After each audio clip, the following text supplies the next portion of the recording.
येडशी अभयारण्यातून बाहेर पडलेल्या वाघानं मागील काही दिवसांपासून बार्शी तालुक्यात धुमाकूळ घालण्यास सुरुवात केली आहे.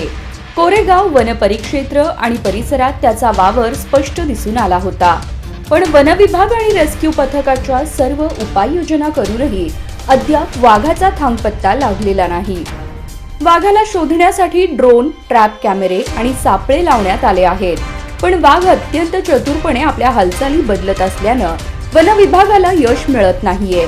विशेषतः कोरेगाव येथे 5 मार्चला वाघाने 2 गायींवर हल्ला केला होता. त्यानंतर मात्र कोणत्याही प्राण्यावर हल्ला झाल्याची नोंद नाही. वन विभागाच्या माहितीनुसार वाघ एका रात्रीत 25 ते 45 किलोमीटर अंतर पार करू शकतो. त्यामुळे तो भूम तालुक्यात गेल्याची शक्यता असून लवकरच परत येडशी अभयारण्यात येऊ शकतो. वन विभागाने ढेंद्रेवाडी परिसरातील तलावाजवळ तपासणी केली असता तिथे लावलेले ट्रॅप कॅमेरेही आढळून आले नाहीत.